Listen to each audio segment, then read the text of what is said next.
செய்யும்படியாக சென்ற நாளில் நன்மை செய்த மன்னனேசு தேவனை பாதுகாத்தார், துணை நின்றார். நன்றியோடு பாடுவோம். இந்த ஆண்டு முழுவதும் நம்மை கண்ணின் மணி போல பாதுகாத்து கொண்டிருக்கிறார். அவர் நன்மை செய்கிறதிலே சோர்ந்து போகவே இல்லை.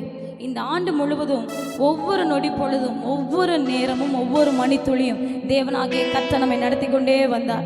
அதை நான் நிச்சயமாக சொல்லுகிறேன், எங்களுடைய வாழ்க்கையை தேவன் அப்படித்தான் நடத்தி கொண்டு வந்திருக்கிறார். இந்த நாள் வரைக்கும் உங்களையும் தேவனாகிய கர்த்தர் அப்படித்தான் நடத்தி வந்திருப்பார். ஆகவே அந்த நல்ல தேவனை, சென்ற நாளில் நன்மை செய்த மன்னனேசு தேவனை என்ற வரிகளை மீண்டும் உற்சாகமாக பாடி தேவனுடைய நாமத்தை, இதயம் நிறைந்த நன்றிகளை சொல்லி நாம் பாடி தேவனுடைய நாமத்தை மகிமைப்படுத்துவோமாக. சென்ற நாளில் நன்மை செய்த மன்னனேசு தேவனே, பாதுகாத்தார், துணை நின்றார். நன்றியோடு பாடுவோம்.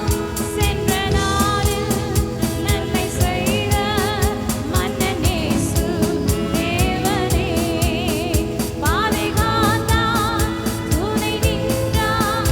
நன்றியோடு பாடுவோம். இதயம் நன்றியுடன் நிரம்பி துதித்திடுவோம். மகிபன் இயேசுவையே தினமே துதித்திடுவோம். மகிபன் இயேசுவையே தினமே துதித்திடுவோம். ஆவி ஆத்மா உடல் யாவும் பரிசுத்தம் காக்குமே. வரன் பாதம் போற்றி வாழ்த்தி எந்த நாளும் பணிகுவோம். ஆவி ஆத்மா உள்ளம் கனிந்து தேவனுக்கு நன்றி செலுத்துவோமா? காத்துமே. வரன் பாதம் போற்றி வாழ்த்தி எந்த நாளும் பணிகுவோம். இதயம் நன்றியுடன் நிரம்பி துதித்திடுவோம். மகிபன் இயேசுவையே தினமே துதித்திடுவோம். மகிபன் இயேசுவையே தினமே துதித்திடுவோம். ஹல்லேலூயா. அந்த நல்ல தேவனை துதிப்போமா? அவருடைய நாமத்தை நாம் மகிமைப்படுத்துவோமா?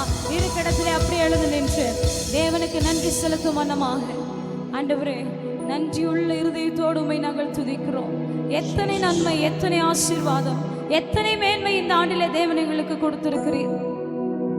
அநேக சூழ்ச்சிகள், அநேக போராட்டங்கள், அநேக உடல் சோர்வுகள், பலவீனங்கள், ஆண்டவரே, உமக்கும் எனக்கும் ஆண்டவரே அநேக பிளவுகள், அநேக தூரங்கள் இருந்தாலும் எங்களை கண்ணின் மணி போல பாதுகாத்து கொண்டு, எங்கள் கரத்தை இறுக பிடித்து கொண்டு இந்நாள் வரைக்கும் எங்களை நடத்தி வந்த எங்கள் நல்லாயனே, உமக்கு நாங்கள் நன்றி செலுத்துகிறோம். உம்முடைய நாமத்தை நாங்கள் மகிமைப்படுத்துகிறோம். இந்த காலை வேளையிலே எங்களையும் எங்கள் சபையின் மக்களையும் தேவ நன்மையினாலே நிரப்பினதற்காக நன்றி. எங்களை இந்த காலை வேளையிலே சாட்சியாய் நீ நிறுத்தி இருக்கிறதற்காக நன்றி. ஆண்டவரே, பலத்தினாலும் அல்ல, பராக்கிரமத்தினாலும் அல்ல, எல்லாம் உம்முடைய ஆவியினாலே ஆகும் என்று சொன்னீரே. ஆண்டவரே, உம்முடைய ஆவியின் துணையோடு, உம்முடைய பரிசுத்த ஆவியின் துணையோடு இந்த காலை வேளையிலே இந்த நாள் வரைக்கும் எங்களை நடத்தி வந்திருக்கிறீரே, உமக்கு நன்றி. ஆண்டவரே, எத்தனை நன்மை சொன்னாலும், எத்தனை நன்றி சொன்னாலும் உமக்கு போதாத ஆண்டவரே, உமக்கு போதாத ஆண்டவரே. எங்கள் வாய்களினாலே உம்மை துதிக்க முடியும் ஆண்டவரே, எங்கள் வாய்களினாலே உமக்கு நாங்கள் நன்றி செலுத்த முடியும் அப்பா. இந்த காலை வேளை கர்த்தரிடத்திலே நாம் சொல்லுவோம், ஆண்டவரே, நன்றியோடு நான் துதி பாடுவேன் ஆண்டவரே என்று சொல்லி என்னோடு இணைந்து தேவனுடைய நாமத்தை நாம் மகிமைப்படுத்த ஆரம்பிப்போமா?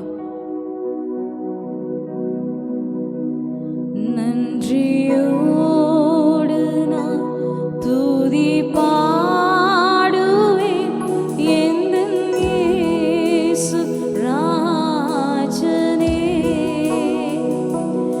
எனக்காய் நீ செய்திட்ட நன்மைக்காய் என்றும் நன்றி கூறுவேனா. இணைந்து சொல்லமா? நன்றியோடு நான் துதி பாடுவேன் எந்தன் இயேசு ராஜனே.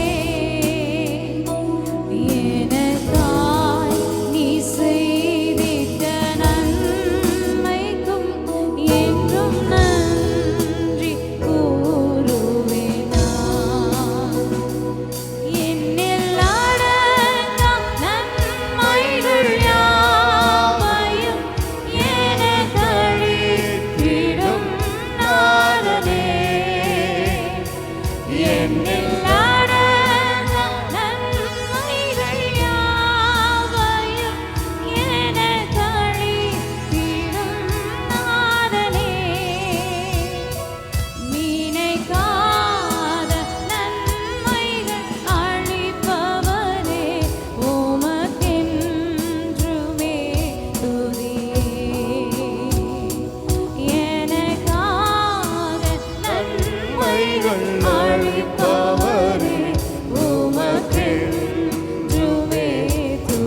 எங்களுக்கு செய்த எல்லா ஈவுகளுக்காக நன்றி. சத்ய தெய்வத்தின் ஏகமைந்தனே விசுவாசிப்பேன் உம்மையே. சத்ய தெய்வத்தின் ஏகமைந்தனே விசுவாசிப்பேன் உம்மையே. வரும் காலம் முழுவதும் உம் கிருபை வரங்கள் பொழிந்திடுமே. வரும் காலம் முழுவதும் உம் கிருபை வரங்கள் பொழிந்திடுமே. நன்றியோடு நான் துதி பாடுவேன் என் இயேசு ராஜனே. எனக்காய் நீ செய்திட்ட நன்மைக்காய் என்றும் நன்றி கூறுவேன் நான். நன்றியோடு நான் துதி பாடுவேன் ராதாமாமா சியாதரே. ராதாமாமா சியாதரே. உம்மையே நாங்கள் உயர்த்துகிறோம். என்றும் நன்றி கூறுவேன் நான். முழங்கால்கள் யாவும் முடங்குமே உந்தன் திவ்ய பிரசன்னத்தால். முழங்கால்கள் யாவும் முடங்குமே உந்தன் திவ்ய முற்றுமுடிய என்னையும் காப்பவரே உமக்கென்றுமே துதியே. இணைந்து சொல்லமா? முற்றுமுடிய என்னையும் காப்பவரே உமக்கென்றுமே துதியே. நன்றியோடு நான் துதி பாடுவேன் என் இயேசு ராஜனே. எனக்காய் நீ செய்திட்ட நன்மைக்கும் என்றும் நன்றி கூறுவேன் நான். இறுதியாக கண்களை மூடி வானத்துக்கு நேராக கரங்களை உயர்த்தி நன்றியோடு நான் உம்மை துதி பாடுவேன் ஆண்டவரே. எனக்கு நீ செய்த நன்மைகள் எவ்வளவு ஏராளம் ஏராளம் ஏராளம். சத்துருக்களின் கையிலிருந்து என்னை விடுதலை பண்ணினவரே உமக்கு நன்றி. பார்வோனையும் அவன் சேனைகளையும் சிவந்த சமுத்திரத்தில் கவிழ்த்து போட்டவரே உமக்கு நன்றி. எனக்கு எதிராய் நின்ற சத்துருக்களை ஆண்டவரே எங்களுக்கு முன்பாக முறிய அடித்தீரே உமக்கு நன்றி. தேவமே உமக்கு நன்றி. வாய்களினாலே அறிக்கை செய்து தேவனை துதிக்க ஆரம்பிங்க.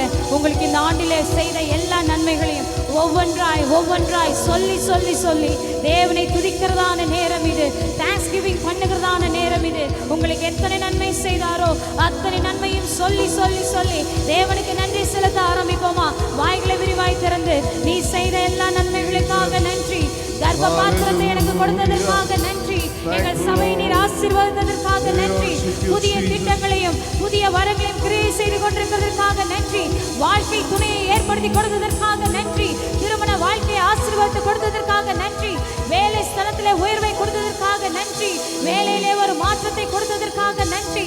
சரீரத்திலே ஒரு சுகத்தை கொடுத்ததற்காக நன்றி. பலவீனங்களை மாற்றினதற்காக நன்றி. இப்பொழுது இருக்கிறதை பார்க்கலாம் எங்களை அதிகமாய் பெருக செய்ததற்காக நன்றி. எங்களை ஆசீர்வாதத்தால் நிரப்புகிறதற்காக நன்றி. எங்களுக்கு சுகம் தந்ததற்காக நன்றி.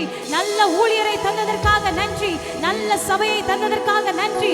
நல்ல பெற்றோர்களை நடத்தினதற்காக நன்றி. நல்ல குழந்தைகளை தேவன் தந்ததற்காக நன்றி. நல்ல பினான்சியலை கர்த்தர் எங்களுக்கு கொடுத்ததற்காக நன்றி. எங்கள் முழுமையும் சந்தித்ததற்காக உமக்கு நன்றி.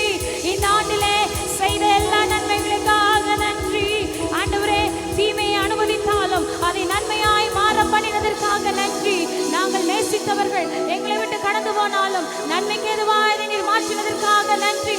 இந்த ஆண்டு எங்களை செம்மையான ஆண்டாய் கொடுத்ததற்காக நன்றி. கடைசியாக கரங்களை உயர்த்தி முழு மனதோடு ஆண்டவருக்கு நன்றி செலுத்துவோமா? நன்றியோடு நான் துதி பாடுவேன் எந்தன் இயேசு ராஜனே. எனக்காய் நீ செய்திட்ட நன்மைக்காய் என்றும் நன்றி கூறுவேன் நான். நீர் எங்களுக்கு செய்த நன்மைக்காக நன்றி. நீர் எங்களுக்கு கொடுத்த மேன்மைக்காக நன்றி ஆண்டவரே. நீர் எங்களை ஆசீர்வாதமாய் நடத்தி கொண்டிருக்கிறதற்காக நன்றி. பலவீனங்களை எங்களை மாற்றி கொண்டிருக்கிறதற்காக நன்றி. போராட்டங்கள் எங்களை விட்டு மாறினதற்காக நன்றி. சத்துடைய எல்லா கிரியைகளும் எங்களை விட்டு அதமணினதற்காக நன்றி. வருஷத்தை எங்களுக்கு நன்மையினாலே முடிசூட்டி கொண்டிருக்கிறதற்காக நன்றி. எங்களுடைய போக்கிலும் வரத்திலும் தேவன் பாதுகாத்து கொடுத்ததற்காக நன்றி ஆண்டவரே. நாங்கள் செய்கிற வேளையிலே தேவனாகிய கர்த்தர் எங்கள் கையின் பிரயாசத்தை ஆசீர்வதித்ததற்காக நன்றி. எங்கள் தொழிலை ஆசீர்வதித்ததற்காக நன்றி. எங்கள் பிசினஸை கர்த்தர் ஆசீர்வதித்ததற்காக நன்றி. எல்லா இழப்பீடுகளை மாற்றினதற்காக நன்றி. மேன்மையை கொடுத்ததற்காக நன்றி. எல்லா வாசலையும் கர்த்தர் திறந்து கொடுத்ததற்காக நன்றி. இந்த ஆண்டிலே அநேக விதமான சூழ்ச்சிகள் இருந்தாலும் அநேக போராட்டங்கள் இருந்தாலும் எங்களை நன்மைக்கு ஏதுவாய் இன்றைக்கு நிற்க பண்ணினதற்காக நன்றி. திடமாய் நாங்கள் நின்று கொண்டிருக்கிறதற்காக உமக்கு நன்றி. பரிசுத்த ஆவியானவர் எங்களுக்கு திருவுணம் பற்றினது போல என் சமூகம் உனக்கு முன்பாக செல்லும் என்று சொன்னீரே.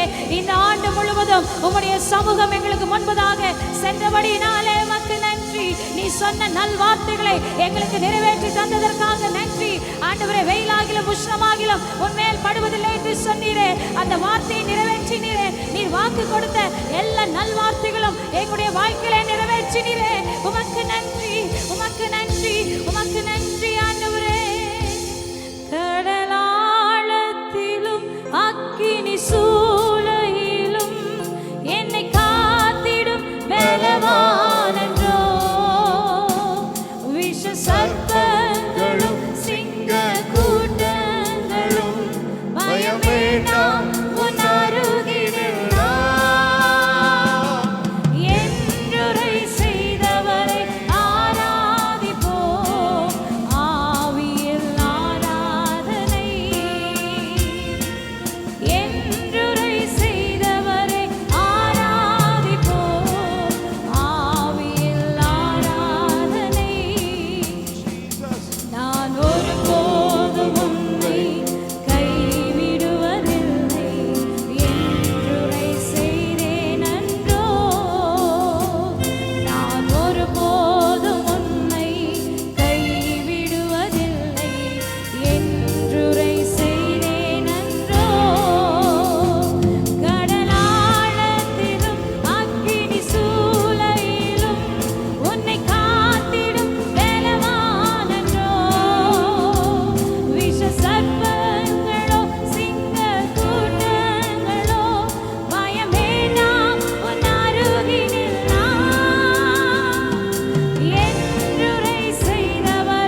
நிரப்பினதற்காக நன்றி, எங்களை ஆசீர்வதித்ததற்காக நன்றி ஆண்டவரே. இந்த தேங்க்ஸ்கிவிங் நாளிலும் இந்த சர்வீஸ்ல ஆண்டவரே உமக்கு நன்றி செலுத்தும்படிக்காக நாங்களும் எங்கள் சபையின் மக்களும் இணைந்து வந்திருக்கிறோம். இன்றைக்கு நீர் எங்களை ஜீவனோடு வைத்ததற்காக நன்றி. யாருக்கும் கிடைக்காத பெரிய ஸ்லாக்கியங்களை ஆண்டவரே இன்றைக்கு ஜீவனோடு உம்முடைய நாமத்தை மகிமைப்படுத்த, உம்முடைய நாமத்தை உயர்த்த, குடும்பமாய் வந்து சபையிலே அமர்ந்து உம்முடைய நாமத்தை துதிக்க நீர் எங்களுக்கு செய்த எல்லா நன்மைகளுக்காக, எல்லா தயவுக்காக உமக்கு நாங்கள் நன்றி செலுத்துகிறோம். ஆண்டவரே இந்த காலம் முழுவதும் ஒரு குறைவில்லாமல் எங்களை நன்மையினாலே நீர் முடி சூட்டி நீர் ஆண்டவரே. எங்களுடைய பேக்கெட்லாம் வெறுமையாக தான் இருந்தது ஆண்டவரே. இந்த மாதத்தில் ஆண்டவரே இந்த காலங்களில் நாங்கள் ஆரம்பிக்கும் பொழுது, இந்த 2025ஆம் ஆண்டை நாங்கள் ஆரம்பிக்கும் போது எங்களுடைய கை வெறுமையாக இருந்தது. ஆனால் முடிவோ சம்பூர்ணமாக இருக்கிறபடினாலே உமக்கு நன்றி. நீர் கொடுத்த எல்லா நன்மைகளுக்காக நன்றி. ஆச்சரியமாய் நடத்தி கொண்டீரே உமக்கு நன்றி ஆண்டவரே. இந்த ஆண்டிலே அநேக பிள்ளைகளுக்கு ஆண்டவரே எங்களுடைய சபையில் திருமணம் நடந்தது. எங்கள் பிள்ளைகள் எல்லாம் கத்து நீர் ஆசீர்வதித்தீர். சந்ததியை பெருக செய்து கொண்டிருக்கிறீர். அதற்காக நாங்கள் நன்றி செலுத்துகிறோம். பிள்ளைகளுக்கு கொடுத்திருக்கிற நல்ல நன்மைகளுக்காக நன்றி. அந்த பிள்ளைகளுக்கு நல்ல ஆசீர்வாதத்தை கொடுக்கிறதற்காக நன்றி ஆண்டவரே. அநேகருக்கு இந்த ஆண்டிலே புதிய வேலை வாய்ப்பை கொடுத்தீரே, அதற்காக நன்றி செலுத்துகிறோம். அநேகருக்கு சம்பள உயர்வை கொடுத்தீரே, அதற்காக நாங்கள் நன்றி செலுத்துகிறோம். அநேகர் இந்த ஆண்டிலே பலவீனத்தோடு நின்ற சூழலிலும் என் தேவனாகிய கர்த்தர் பலத்தினாலே இடை கட்டி இன்றைக்கு ஜீவனோடு வைத்திருக்கிறபடினாலே உமக்கு நன்றி. எங்கள் அநேகருடைய குடும்பங்களிலே இழப்பு ஏற்பட்டிருந்தாலும் ஆண்டவரே, அந்த இழப்பின் நடுவில் என் தேவனாகிய கர்த்தர் நீர் துணையாய் நின்று கை தூக்கி எடுத்து ஆண்டவரே மார்போடு அணைத்து, நான் உனக்காக ஜீவிக்கிறேன் மகனே, நான் உனக்காக ஜீவிக்கிறேன் மகளே என்று சொல்லி இந்நாள் வரைக்கும் ஆதரித்து வருகிற எங்கள் நல்ல ஆயனே உமக்கு நாங்கள் நன்றி செலுத்துகிறோம். எங்கள் கையின் பிரயாசத்தை நீர் ஆசீர்வதித்ததற்காக நன்றி செலுத்துகிறோம். அப்பா, எங்களுடைய ஊழியருடைய குடும்பத்தை கர்த்தர் ஆசீர்வதிப்பீராக. ஆண்டவரே, ஊழியருடைய சுகத்திற்காக நாங்கள் ஜெபம் பண்ணுகிறோம். இந்த வருடம் முழுவதும் நீர் மகனை ஆசீர்வதித்து தந்த நல்ல தேவனுக்காக நன்றி. 2 ஊழியரின் கர்த்தர் ஆண்டவரே வெகுவாய் பெருக செய்வீராக. வார்த்தையினாலும் வசனங்களினாலும் புதிய மறைப்பொருளினாலும் இந்த ஆண்டிலே சபையின் மக்களை போஷித்ததற்காக நாங்கள் நன்றி செலுத்துகிறோம். அப்பா, எங்கள் பிள்ளைகள் வாகனம் ஓட்டின பொழுதும் வரும்பொழுதும் போகும்போதும் தேவ பாதுகாப்பு எங்கள் பிள்ளைகளோடு இருந்ததற்காக உமக்கு நன்றி செலுத்துகிறோம். எல்லா ஆக்சிடென்ட் ஸ்பிரிட்டை எங்களை விட்டு நீர் மாற்றினதற்காக நன்றி. இந்த ஆண்டு ஆசீர்வாதம் நிறைந்த ஆண்டாய் நீர் சொன்னபடியே எங்களுக்கு மாற்றி தந்தபடினாலே உமக்கு நாங்கள் நன்றி செலுத்துகிறோம். புதிய ஆண்டுக்குள்ளே நாங்கள் போகிறோம். எங்களை நாங்கள் ஒப்பு கொடுக்கிறோம். எங்கள் தயாளனே, உம்மிடத்திலே எங்களை நாங்கள் ஒப்பு கொடுக்கிறோம். எங்களை கண்ணோக்கி பார்க்கிறவரே, இந்நாள் வரைக்கும் எங்களை நடத்தி வந்தவரே உமக்கு நாங்கள் நன்றி செலுத்துகிறோம். இந்த காலை வேளை எங்கள் முழுமையும் கரத்தில் ஒப்பு கொடுக்கிறோம். பலப்படுத்தும், ஆசீர்வதியும். இயேசு கிறிஸ்துவின் நாமத்தினாலே கேட்கிறோம் எங்கள் நல்ல பிதாவே. ஆமென், ஆமென், ஆமென். கரம் தட்டி கர்த்தருடைய நாமத்தை நாம் மகிமைப்படுத்துவோம். நல்ல உற்சாகமாய் கரம் தட்டி தேவ நாமத்தை சபையில மகிமைப்படுத்துவோம். ஆமென். நாம் யாவரும் நின்ற வண்ணமாக சங்கீத பகுதிக்கு நேராய் நாம் செல்வோமாக.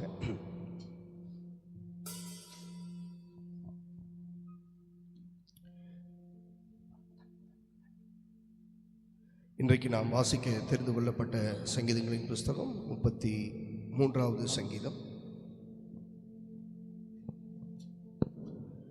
ஒவ்வொரு வசனமாய் மாறி மாறி வாசித்து கடைசி வசனத்தை நாம் சேர்ந்து வாசிக்க போகிறோம். வாசிக்க வேண்டிய தெரிந்து கொள்ளப்பட்ட சங்கீதம் 33ஆம் அதிகாரம். ஒவ்வொரு வசனமாக வாசிப்போம். கடைசி வசனத்தை சேர்ந்து. நீதிமான்களே, கர்த்தருக்குள் கலிகூருங்கள், துதி செய்வது செம்மையானவர்களுக்கு தகும். சுரமண்டலத்தினாலும் கர்த்தரை துதித்து 10 நரம்பு வீணையினாலும் அவரை கீர்த்தனம் பண்ணுங்கள். அவருக்கு புதுப்பாட்டை பாடுங்கள், ஆனந்த சத்தத்தோடு வாத்தியங்களை நேர்த்தியாய் வாசியுங்கள். கர்த்தருடைய வார்த்தை உத்தமமும் அவருடைய செய்கைகள் எல்லாம் சத்தியமுமாய் இருக்கிறது. அவர் நீதியிலும் நியாயத்திலும் பிரியப்படுகிறார். பூமி கர்த்தருடைய காருண்யத்தினால் நிறைந்திருக்கிறது. கர்த்தருடைய வார்த்தையினால் வானங்களும் அவருடைய வாயின் சுவாசத்தினால் அவைகளின் சர்வசேனையும் உண்டாக்கப்பட்டது. அவர் சமுத்திர ஜலங்களை குயிலாக சேர்த்து ஆழமான ஜலங்களை பொக்கிஷ வைப்பாக வைக்கிறார். பூமியெல்லாம் கர்த்தருக்கு பயப்படுவதாக, உலகத்தில் உள்ள குடிகள் எல்லாம் அவருக்கு அஞ்சி இருப்பதாக. அவர் சொல்ல ஆகும், அவர் கட்டளையிட நிற்கும். கர்த்தர் ஜாதிகளின் ஆலோசனை விருதாவாக்கி ஜனங்களுடைய நினைவுகளை அவமாக்குகிறார். கர்த்தருடைய ஆலோசனை நித்திய காலமாகவும் அவருடைய இருதயத்தின் நினைவுகள் தலைமுறை தலைமுறையாகவும் நிற்கும். கர்த்தரை தங்களுக்கு தெய்வமாக கொண்ட ஜாதியும் அவர் தமக்கு சுதந்திரமாக தெரிந்து கொண்ட ஜனமும் பாக்கியம் உள்ளது. கர்த்தர் வானத்திலிருந்து நோக்கி பார்த்து எல்லா மனுபுத்திரரையும் காண்கிறார். தாம் வாசமாயிருக்கிற ஸ்தானத்திலிருந்து பூமியின் குடிகள் எல்லார் மேலும் கண்ணோக்கமாயிருக்கிறார். அவர்களுடைய இருதயங்களை எல்லாம் அவர் உருவாக்கி அவர்கள் செய்கைகளை எல்லாம் கவனித்திருக்கிறார். எந்த ராஜாவும் தன் சேனையின் மிகுதியால் ரட்சிக்கப்படான், சௌரியவானும் தன் பலத்தின் மிகுதியால் தப்பான். ரட்சிக்கிறதுக்கு குதிரை விருதா, அது தன் மிகுந்த வீரியத்தால் தப்புவியாது. தமக்கு பயந்து தமது கிருபைக்கு காத்திருக்கிறவர்களின் ஆத்துமாக்களை மரணத்திற்கு விலக்கி விடுவிக்கவும், பஞ்சத்தில் அவர்களை உயிரோட காக்கவும் கர்த்தருடைய கண் அவர்கள் மேல் நோக்கமாய் இருக்கிறது. நம்முடைய ஆத்துமா கர்த்தருக்கு காத்திருக்கிறது. அவரே நமக்கு துணையும் நமக்கு கேடகமும் ஆனவர். அவருடைய பரிசுத்த நாமத்தை நாம் நம்பி இருக்கிறபடியால் நம்முடைய இருதயம் அவருக்குள் களிகோரும். சேர்ந்து வாசிப்போமாக. கர்த்தாவே, நாங்கள் உம்மை நம்பி இருக்கிறபடியே உமது கிருபை எங்கள் மேல் இருப்பதாக என்பதே ஆமென். கர்த்தர் கொடுத்த நல்ல வேத பகுதிக்காக நாம் கரங்களை உயர்த்தி நாம் ஸ்தோத்திரங்களை ஏறெடுப்போம். ஸ்தோத்திரம் ஸ்தோத்திரம் ஸ்தோத்திரம். Praise God. கர்த்தருக்கு மகிமை உண்டாகட்டும். இப்பொழுது நம்முடைய பிள்ளைகள் ஒரு சிறப்பு பாடலை சேர்ந்து பாடும் பொழுது கர்த்தருக்கென்று உங்களுடைய சிறப்பான காணிக்கைகள், பொருத்தனைகள், தசமபாங்கள் எல்லாவற்றையும் செலுத்துங்கள். கர்த்தர் தாமே உங்களை ஆசீர்வதிப்பாராக. ஆமென். உன்னதத்தில் வைத்ததை மறப்பேனோ, வந்தடிப்பி நீக்கி கரங்கால நோக்கி உன்னதத்தில் வைத்ததை மறப்பேனோ, நீ சொன்னதினால் நான் கேட்டுக்கொண்டேன், நீ கண்டதினால் நான் ஜீவன் பெற்றேன், நீ சொன்னதினால் நான் கேட்டுக்கொண்டேன், நீ கண்டதினால் நான் ஜீவன் பெற்றேன். எங்கள் ஆதாரமே, எங்கள் அடைக்கலமே, எங்கள் மகிழவே உம்மை ஆராதிப்பேன். எங்கள் ஆதாரமே, எங்கள் அடைக்கலமே, எங்கள் மகிழவே உம்மை ஆராதிப்பேன். வானத்தில் இருந்து என்னை தூக்கி விட்டீர், உயர்வான ஸ்தலங்களில் நிறுத்தி வைத்தீர். வானத்தில் இருந்து என்னை தூக்கி விட்டீர், உயர்வான ஸ்தலங்களில் நிறுத்தி வைத்தீர். எதிரான யோசனையான மாற்றினீர், எங்கள் யோசனை நிறைவேற்றினீர். எதிரான யோசனையான மாற்றினீர், எங்கள் யோசனை நிறைவேற்றினீர். எங்கள் ஆதரவே, எங்கள் அடைக்கலமே,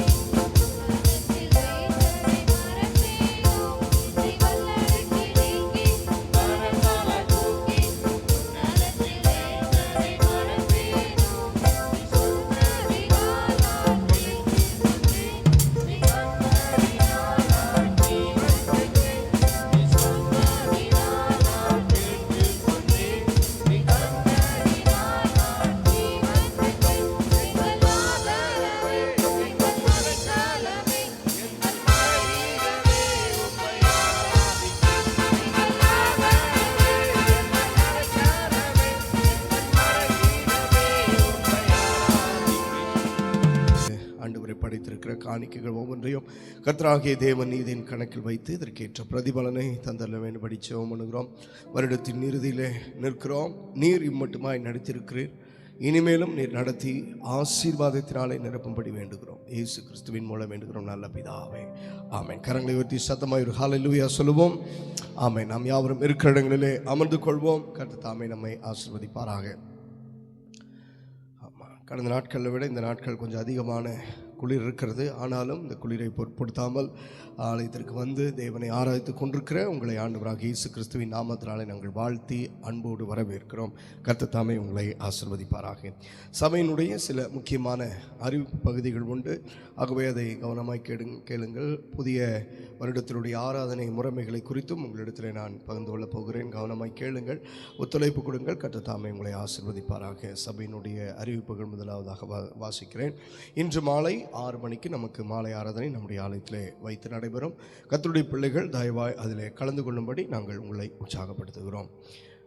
நாளை மறுநாள் 29, 30 ஆகிய 2 நாட்கள் நம்முடைய ஆலயத்திலே இயர் எண்டிங் ஃபாஸ்டிங் ப்ரேயர், வருடத்தினுடைய இறுதி நாட்கள் உபவாச ஜெபம் நடைபெற இருக்கிறது. 3 நேரமும் இந்த ஜெபம் நடைபெறும். அதிகாலை 5:30 மணிக்கு ஜெபம் நடைபெறும். அதே போல் காலை 10:30 மணிக்கு ஜெபம் நடைபெறும். அதே போல் மாலை 6 மணிக்கு ஒரு சிறப்பான துதி ஆராதனையும் தேவனுடைய வார்த்தையும் அது ஒரு சர்வீஸாக நடக்கும். ஆகவே இந்த ஜெபங்களிலே இந்த 2 நாட்களிலும் நீங்கள் வந்து பங்கு பெறும்படி உங்களை உற்சாகப்படுத்துகிறோம். கர்த்தருக்கு சித்தமானால் உங்களுடைய வாழ்க்கையில் நீங்கள் 2 நாட்களும் முழுமையாக உபவாசத்தை அனுசரிக்கலாம், அல்லது ஒரு நேரமாகிலும் நீங்கள் உபவாசத்தை அனுசரிக்கலாம். நாங்கள் முழு நேரமாக 2 நாட்கள் அப்பம் புசியாமல் உபவாசத்தை அனுசரிக்கும்படிக்கு நாங்கள் தீர்மானம் செய்திருக்கிறோம். கர்த்தர் பலனை தருவாராக. எங்களோடு கூட நீங்களும் இணைந்து ஆண்டவருடைய சமூகத்தில் ஜெபிக்கலாம். புதிய வருடத்திலே ஒரு மாற்றத்தை கர்த்தர் ஏற்படுத்த போகிறார். எத்தனை பேர் விசுவாசிக்கிறீங்க? கரங்களை உயர்த்தி ஒரு ஆமென் என்று சொல்லுங்க. ஆமென்.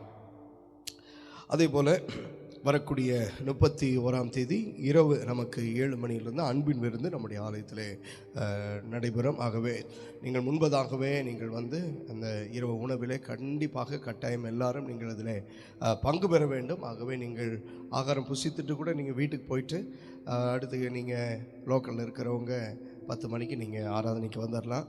ஆகவே நீங்கள் அதை தயவாக இந்த அன்பின் விருந்திலே கலந்து கொள்ளும்படி உங்களை உற்சாகப்படுத்தி நாங்கள் கேட்டுக்கொள்கிறோம், அன்போடு அழைக்கிறோம். கர்த்தர் உங்களை ஆசீர்வதிப்பாராக.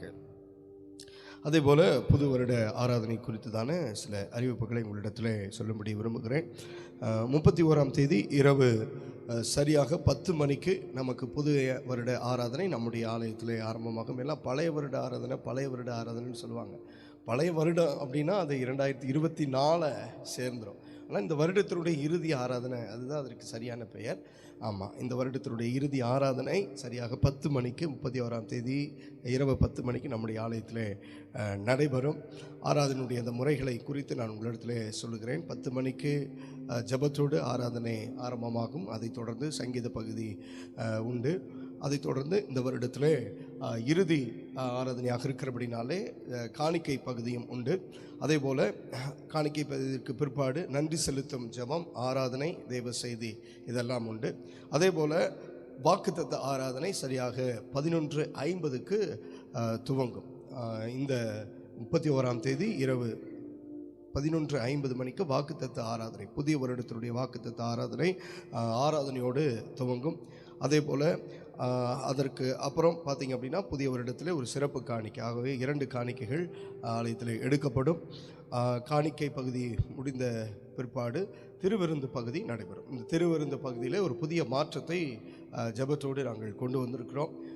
நீங்கள் இருக்கிற இடங்களிலே அமர்ந்து கொள்ளலாம். உங்களுக்கு அந்த யூஸ் அண்ட் த்ரோ அந்த பாக்ஸ் கொடுக்கப்படும். ஒரு சின்ன பாக்ஸ் வச்சுருக்கோம். அதில் பாப்பாக்கெல்லாம் தெரியும்னு நினைக்கிறேன். அதில் பார்த்திங்கன்னா கீழே கிரேப்ஸ் இருக்கும், மேலே அப்பம் இருக்கும். நீங்கள் அதை ஓப்பன் பண்ணி மேலே இருக்கிற அப்பத்தை முதலாவது புசிக்கலாம். அதற்கப்புறம் அதுக்கு ஒரு ஸ்டிக்கர் மாதிரி கொடுக்கப்பட்டிருக்கும். உங்களுக்கு டெமோ காமிப்போம். அந்த ஸ்டிக்கரை நீங்கள் ஓப்பன் பண்ணி நீங்கள் அந்த கிரேப்ஸை இது பண்ணிக்கலாம். ஆகவே இங்கே அனௌன்ஸ்மெண்ட் கொடுக்கப்படும். அப்பம் புசிப்போம் அப்படின்னு சொல்லும்போது அப்பம் புசிக்கணும். ரசம் பானம் பண்ணுவோம் அப்படின்னு சொல்லும்போது நீங்கள் பானம் பண்ணணும். கைட் பண்ணுறதுக்கு நம்முடைய பிள்ளைகள் ஆலயத்திற்குள்ளாகவும் வெளியவும் இருப்பார்கள். ஆகவே ரொம்ப சிரமமான ஒரு காரியமாக இருக்கிறது. ஏன்னால் வரிசையாக நீங்கள் கடந்து வந்து இந்த கூட்ட நெரிசலில் வாங்கிட்டு போய் முழங்கால் படியிட்டோ அல்லது உட்கார்ந்தோ நின்றோ நீங்கள் அதை புசிப்பதற்கு ரொம்ப சிரமப்படக்கூடிய ஒரு சூழல் இருக்கிறதுனால நீங்கள் அப்படி இருக்கிற இடங்களிலே நீங்கள் அமர்ந்து கொண்டால் போதும். இதற்காக நியமிக்கப்பட்டிருக்கிற நம்முடைய பிள்ளைகள் அந்த அப்பத்தையும் ரசத்தையும் உங்களுக்கு கொண்டு வருவார்கள். நீங்கள் வாங்கி கையிலே வைத்திருங்கள். உங்களுக்கான அனௌன்ஸ்மெண்ட் வரும்பொழுது நீங்கள் அதை ஸ்தோத்திரத்தோடு ஜெபத்தோடு புசித்து பின்பு பானம் பண்ணலாம். கர்த்தருக்கு சித்தமாக இருந்தால் நீ வரக்கூடிய வருடத்தில் இந்த முறைகளை நாம் பின்பற்றலாம் என்று தீர்மானம் பண்ணியிருக்கிறோம். அதற்காக ஜெபித்து கொண்டிருக்கிறோம். அதற்கான அந்த மெட்டீரியல்ஸ் எல்லாம் வந்துருச்சு. அந்த அப்பமும் அந்த ரசமும் கொஞ்சம் காஸ்ட்லி. நம்ம ஒவ்வொரு வாரமும் ஒவ்வொரு மாதத்துலேயும் முதல் வாரத்துலேயும் அந்த அப்பமும் அந்த திராட்சை ரசமும் நம்ம ரெடி பண்ணுவோம். அது நம்ம சொந்தமாகவே ரெடி பண்ணுவோம். ஆனால் இப்போ என்ன அப்படின்னா நம்ம வாங்கிட்டு வரக்கூடிய அந்த இதெல்லாமே ஆர்டர் பண்ணி வருகிறதுனால அதற்கு மேனுஃபேக்சரிங் டேட் கொடுத்துருக்குறாங்க, எக்ஸ்பிரி டேட் கொடுத்துருக்குறாங்க. ஆகவே சிறப்பான பாதுகாப்பான முறையில் தயாரிக்கப்பட்ட அந்த அப்பமும் ரசமும் நமக்கு வந்திருக்கிறது. நம்முடைய தலைமை சபைகளிலே இப்படி தான் பண்ணி கொண்டிருக்கிறார்கள். ஏன்னா கூட்டம் அதிகமாக இருக்கிறதுனால இப்படிப்பட்ட முறைகளை கையாளலாம் என்று நாங்கள் தீர்மானித்திருக்கிறோம். ஆகவே ஒத்துழைப்பு கொடுங்கள். கர்த்தர் தாமே உங்களை ஆசீர்வதிப்பாராக. திருவிருந்து பகுதி முடிந்த பிற்பாடு குடும்பமாய் நீங்கள் முன்பதாக வர வேண்டும். முன்பதாக வரும்பொழுது உங்களுக்கு எண்ணெய் பூசி உங்களுக்கு நாங்கள் ஜெபம் பண்ணுவோம். அதோடு கூட அந்த வாக்குத்தத்த போர்டும் கேலண்டரும் உங்களுடைய கரங்களிலே கொடுக்கப்படும். நீங்கள் அதை ஜெபத்தோடு வாங்கி நீங்கள் சென்று உங்கள் இருக்கைகளிலே நீங்கள் அமர்ந்து கொள்ளலாம். அதற்கு பிற்பாடாக முடிவு ஜெபம் ஏறெடுக்கப்படும். அதைத் தொடர்ந்து ஆசீர்வாதம் ஜெபம் ஏறெடுக்கப்படும். அதைத் தொடர்ந்து தேங்க்ஸ் கிவிங் சொல்லப்படும். இறுதியாக டீ கேக் கொடுக்கப்படும். அதைத் தொடர்ந்து நீங்கள் உங்களுடைய இல்லங்களுக்கு சென்று விடலாம். ஆகவே 10 மணிக்கு ஆரம்பித்து 2 மணிக்குள்ளாக இதை முடிக்கலாம் என்று சொல்லி நாங்கள் ஜெபத்தோடு தீர்மானம் செய்திருக்கிறோம். ஆகவே தயவுசெய்து உங்களிடத்தில் நான் அன்பாய் கேட்டுக்கொள்ளக்கூடிய காரியம், 31ஆம் தேதி நேரம் கிடைக்கும் என்றால் கொஞ்சம் நல்ல பகல் வேளையில் நல்ல ரெஸ்ட் எடுத்துருங்க. ஆமாம், ஒரு 2 மணி நேரம் 3 மணி நேரமாச்சு, 1 மணி நேரம் நீங்கள் தூங்கினீங்கனாலும் போதும். நாங்கள் இங்கே தூங்க மாட்டோம். ஆகவே ஏன்னா நீங்கள் 31ஆம் தேதி நீங்கள் ஆலயத்திற்கு வந்து இங்கே இருக்கக்கூடிய அந்த பிரசன்னத்தையும் தேவனுடைய வார்த்தையும் நீங்கள் முழுமையாக ஏற்றுக்கொள்ள வேண்டும். ஆமென் என்று சொல்லுங்கள். அப்பொழுதுதான் புதிய வருடம் நமக்கு ஒரு ஆசீர்வதிக்கப்பட்ட வருடமாக இந்த புதிய வருடத்திலே கொடுக்கக்கூடிய தேவனுடைய வாக்குத்தத்த வார்த்தை செய்தி உங்களுக்கும் உங்களுடைய குடும்பத்திற்கும் ஆசீர்வாதமாக இருக்கும். ஒவ்வொரு வருடமும் நான் சொல்லிக்கொண்டே வருகிறேன். ஆகவே நீங்கள் 31ஆம் தேதி ஒரு அரை மணி நேரம் உங்களுக்கு டைம் கிடைச்சாலும் நீங்கள் பகல் வேளையில் நல்ல ரெஸ்ட் எடுங்க. அந்த அரை மணி நேரத்தில் அந்த இரவு அந்த வாட்ச் நைட் அந்த சர்வீஸில் நீங்கள் கலந்து கொள்வதற்கு தேவன் தேவையான கிருபைகளை உங்கள் ஒவ்வொருவருக்கு தருவாராக. ஆமென் என்று சொல்லுங்கள். ஆகவே ஆயத்தப்படுங்கள். அதே போல் ஜெபத்திற்கு கண்டிப்பாக நீங்கள் வாருங்கள். ஒருவேளை காலையில் நீங்கள் வேலைக்கு செல்லுகிறதாக இருந்தால் மாலையில் நீங்கள் அந்த ஜெபத்திலே நீங்கள் வந்து பங்கு பெறலாம். நாம் ஒன்றிணைந்து ஜெபிப்போம், ஆயத்தப்படுவோம். கர்த்தர் புதிய வருடத்திலே புதிய காரியங்களை செய்ய போகிறார். எத்தனை பேர் விசுவாசிக்கிறீங்க? ஆமென் என்று சொல்லுங்கள். ஏற்கனவே ஆண்டவர் கடந்த 2 மாதங்களுக்கு முன்பதாகவே ஜெபத்திலே நாங்கள் இருக்கும் பொழுது ஆண்டவர் சொன்னால் வரக்கூடிய ஆண்டு ஒரு மாற்றத்தின் ஆண்டாக இருக்க போகிறது. எத்தனை பேர் ஆமென் என்று சொல்ல முடியும்? ஹல்லேலூயா. அந்த மாற்றம் உங்களுடைய வாழ்க்கையில் இருக்க போகிறது, உங்களுடைய குடும்பத்தில் இருக்க போகிறது, நம்முடைய சபையில் இருக்க போகிறது. சபையிலே மாற்றத்தை கர்த்தர் ஏற்படுத்தி கொண்டே இருக்கிறார். நீங்கள் எத்தனை பேர் உணர்கிறீர்கள் என்று தெரியவில்லை. அநேகர் சாட்சி சொல்லிக்கொண்டே வருகிறீர்கள். எல்லா மகிமையும் கர்த்தர் ஒருவருக்கே நாங்கள் செலுத்துகிறோம். ஆகவே 26 நமக்கு ஒரு பெரிய மாற்றத்தின் ஆண்டாக இருக்க போகிறது. ஆண்டவருக்கு மகிமை உண்டாகட்டும். நம் கண்களை மூடி நாம் ஜெபிக்கலாம். தேவனுடைய வார்த்தைக்கு நேராய் நம்முடைய இருதயத்தை திருப்புவோம். Praise God. Hallelujah. Thank you Lord. Thank you Lord. ஸ்தோத்திரம் பண்ணுவோமா, ஸ்தோத்திரம் பண்ணி ஆண்டவரை எல்லாரும் மகிமைப்படுத்த ஆரம்பிப்போமா. கர்த்தரை எல்லாரும் மகிமைப்படுத்த ஆரம்பிப்போமா. ஸ்தோத்திரம் பண்ணுங்க. இந்த வருடத்தினுடைய இந்த இறுதி ஞாயிறு ஆராதனையில் தேவ சமூகத்தில் நாம் கூடியிருக்கிறதான இந்த நேரத்தில் கர்த்தர் நம்மோடு கூட இடைப்பட வேண்டும். கர்த்தர் நம்மை பலப்படுத்த வேண்டும். ஹல்லேலூயா.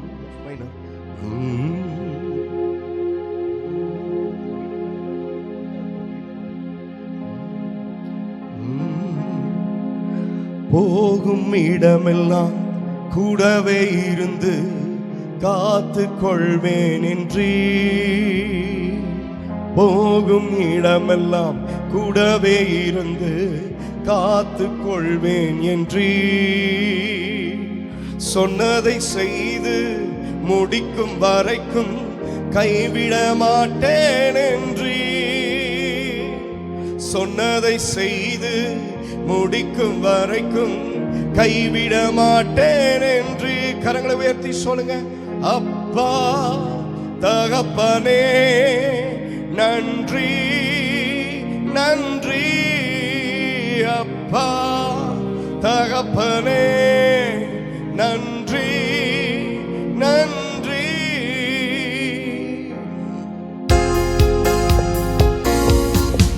நல்ல கரங்களை தட்டி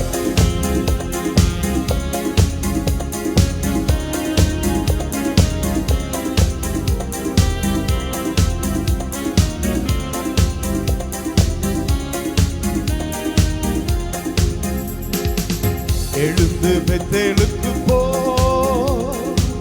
அதுதானே தகப்பன் வீடு.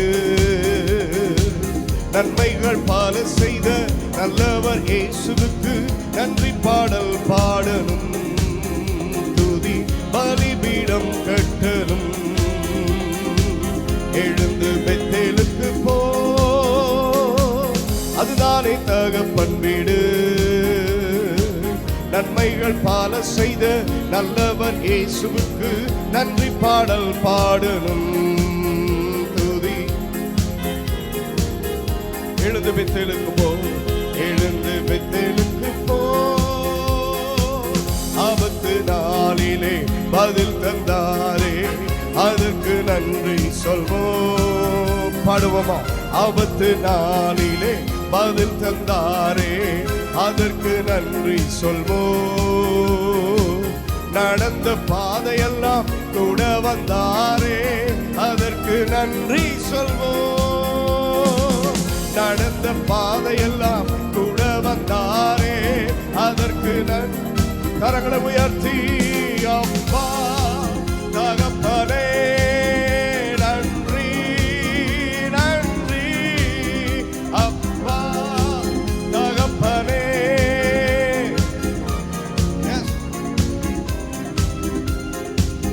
எழுந்து பெத்தேல் செல்லுவோம்.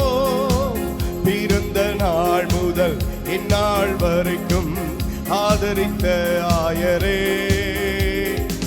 பிறந்த நாள் முதல் இந்நாள் வரைக்கும் ஆதரித்த ஆயரே. ஆபிரகாம் ஈசாக்கு வழிபட்டு வணங்கிய எங்கள் தெய்வமே, ஆபிரகாம் ஈசாக்கு வழிபட்டு வணங்கிய எங்கள் தெய்வமே. இணைந்து அப்பா தகப்பனே நன்றி நன்றி சொல்லுவோம். அப்பா நன்றி நன்றி, எல்லா தீமைக்கும் நீங்களாக்கி என்னை மீட்டீரையா. எல்லா தீமைக்கும் நீங்களாக்கி என்னை மீட்டீரையா. வாழ்நாள் முழுவதும் மெய்ப்பனாயிருந்து நடத்தி வந்தீரையா எங்களை. வாழ்நாள் முழுவதும் மெய்ப்பனாயிருந்து நடத்தி. கரங்களை உயர்த்தி அப்பா தகப்பனே நன்றி. ஓ அப்பா தகப்பனே நன்றி. இயேசு நல்லவர், இயேசு வல்லவர், என்றென்றும் மாறாதவர், அவர் என்றென்றும் மாறாதவர். இயேசு இயேசு நல்லவர், இயேசு வல்லவர், அவர் என்றென்றும் மாறாதவர். இதுவரை நம்மை நடத்தினார் அவர் நல்லவர் நல்லவரே, இனிமேலும் நம்மை நடத்துவார் அவர் நல்லவர். சொல்லுவோமா? இதுவரை நம்மை நடத்தினார் அவர் நல்லவர் நல்லவரே, இனிமேலும் அவர் நல்லவர் நல்லவரே. அவர் நல்லவர் சர்வ வல்லவர், அவர் கிருபை என்றும் உள்ளதே. அவர் நல்லவர், அவர் சொல்லுங்க. துன்பத்தில் ஆறுதல் அளித்தவர், அவர் நல்லவர் நல்லவரே. நம் பாரங்கள் யாவையும் நீக்கினார், அவர் நல்லவர் நல்லவரே. துன்பத்தில் ஆறுதல் அளித்தவர், அவர் நல்லவர் நல்லவரே. நம் பாரங்கள் நீக்கினார். கரங்களை உயர்த்தி அவர் நல்லவர் சர்வ வல்லவர், அவர் கிருபை என்றும். அவர் நல்லவர் சர்வ வல்லவர், அவர் கிருபை. மீண்டும் சொல்லுங்க. அவர் நல்லவர், அவர் நல்லவர்,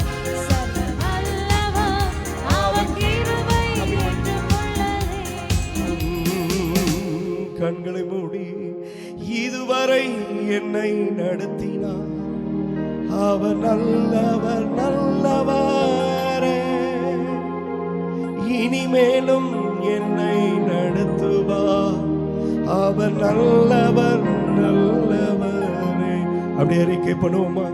இதுவரை நம்மை நடத்தினார், அவர் நல்லவர் நல்லவரே, இனிமேலும் நம்மை நடத்துவார், அவர் நல்லவர் நல்லவரே, அவர் நல்லவர் சர்வ வல்லவர், அவர் கிருபை, அவர் நல்லவர் சர்வ வல்லவர், அவர் கிருபை என்றும் உள்ளதே. ஆபகுக்கு தீர்க்க தரிசனத்தினுடைய புஸ்தகம் 2வது அதிகாரம்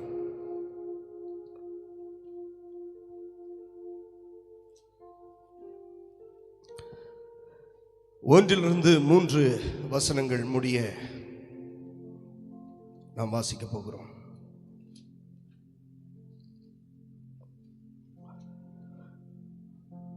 நாம் யாவருமாய் சேர்ந்து வாசிக்கலாம்.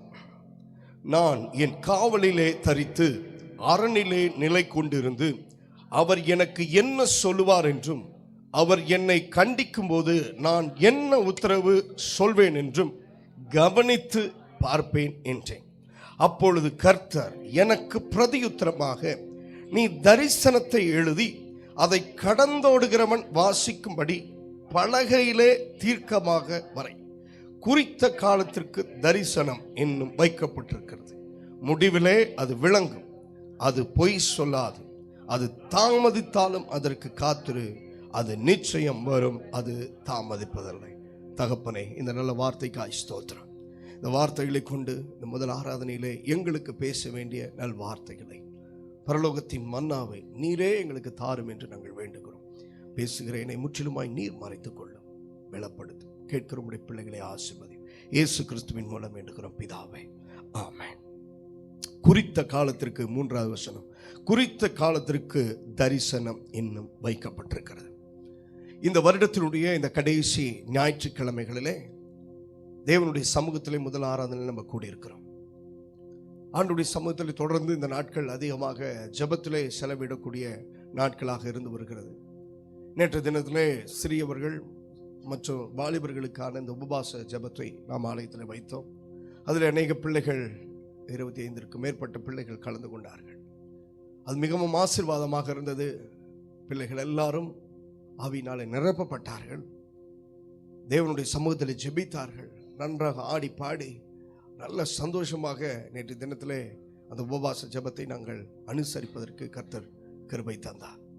ஆகவே இப்படிப்பட்ட இந்த நல்ல நாட்களிலே இந்த இறுதி ஞாயிற்றுக்கிழமை என்பது நமக்கு ஒரு முக்கியமான ஞாயிற்றுக்கிழமையாக இருக்கும். ஏன்னா இதிலிருந்து தான் நம்ம புதிய வருடத்தை நம்ம துவங்க போகிறோம், ஸ்டார்ட் பண்ண போகிறோம்.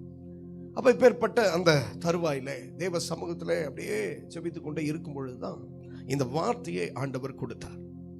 ஆபகுக்கு 2வது அதிகாரம், குறிப்பாக இந்த 3வது வசனத்தில் தரிசனம் இன்னும் வைக்கப்பட்டிருக்கிறது என்கிற வார்த்தையை தேவன் இருதயத்தில் வைத்தார். தொடர்ந்து இந்த வார்த்தைக்காக ஆண்டுடைய சமூகத்திலே ஜெபித்த பொழுது ஒவ்வொரு தேவ பிள்ளைகளுக்கும் தரிசனம் என்பது முக்கியமானதாக காணப்படுகிறது. ஆமென் என்று சொல்லுங்க. விஷன் 26 அப்படிங்கிற ஒரு ஹெட்டிங்குள்ள, ஒரு தலைப்புக்குள்ள நம்ம போனா, நான் உங்களிடத்தில் கேட்கக்கூடிய ஒரு அன்பான காரியம் என்ன அப்படின்னா, 2026வது ஆண்டை குறித்து நீங்கள் என்ன திட்டத்தை வைத்திருக்கிறீர்கள்? உங்களுடைய பிளான் என்ன? 26 இயரை குறித்து உங்களுடைய பிளான் என்ன? உங்களுடைய திட்டம் என்ன? நான் சொல்லுகிறது உங்களுக்கு புரியுதா? கேட்கறது உங்களுக்கு புரியுதா? 25 இன்னும் ஒரு 3 நாட்களிலே நம்ம நிறைவு செய்ய போகிறோம். மீண்டும் இந்த 25 ஜனவரி டு டிசம்பர் நமக்கு வரப்போகிறது இல்லை, அவ்வளவுதான். நாட்கள் செல்லுகிறது, காலங்கள் மறைகிறது அப்படிங்கிற அந்த வார்த்தையின்படி அவைகள் போய்கொண்டுதான் இருக்கிறது. ஆனால் வரக்கூடிய நாட்களை குறித்து நமக்கு என்ன தரிசனம் இருக்கிறது? வரக்கூடிய காலங்களை குறித்து என்ன திட்டமிடுதல் இருக்கிறது? பைபிள் தெளிவாக சொல்லுகிறது, நாட்களையும் காலங்களையும் குறித்து. நாட்களை விசேஷித்துக் கொள்ளுகிறவன் அதை கர்த்தருக்கென்றே விசேஷித்துக் கொள்ளுகிறான், நாட்களை விசேஷித்துக் கொள்ளாதவனும் அதை கர்த்தருக்கென்றே. இன்னொரு இடத்துல பார்க்கும் பொழுது, நாட்கள் பொல்லாதவைகளானதால் நீங்கள் காலத்தை என்ன செய்ய வேண்டும்? பிரயோஜனப்படுத்திக் கொள்ள வேண்டும்.